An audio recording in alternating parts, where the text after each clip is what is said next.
I do hope that there is an arc in this story where like there's acceptance, but I don't know that there will be.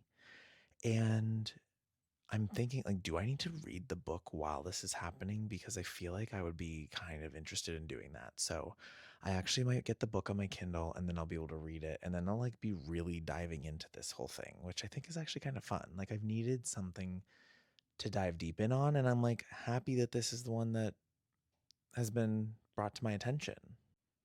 Heated Rivalry episode 4 just finished. Very relatable in the sense that like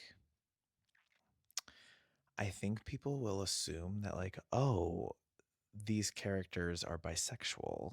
Um my interpretation is that they are gay and that the shame that they have after they come essentially and they realize like I now have to grapple with like I am a homosexual and I have to be proud of that and I have to be able to be proud enough of that to be able to share that with anyone, and they are seemingly in a position where they feel like they can't do that.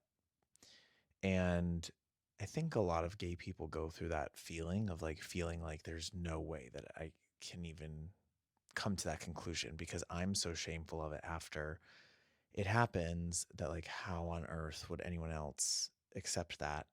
And I can only imagine in the world of sports because again it is such a straight coded atmosphere that you're also exclusively asked about, oh, are there any women in your life? Oh, do you have a girlfriend? Like being asked those specific questions when your answer is no, I'm interested in men, but you don't feel like you can share that is very tough because then it kind of like digs the lie in deeper. It like puts your heels in the ground a little further. And I see both of these characters being like, oh, I'm going to go like, I'm especially Hollander, like, oh, I'm hitting it off with a female, a hot female. It's like, yeah, because you're gay, because you can relate, because you can gab with a gap, like one of your girls, you know?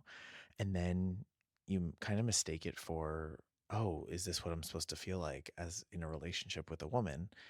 Until then it's like you'd have to be sexual with them. And then you realize, like, no, you'd be like thinking about men, or like, oh, the only way that you can get off is if you're watching gay corn, you know? So I think that you have to think about that. And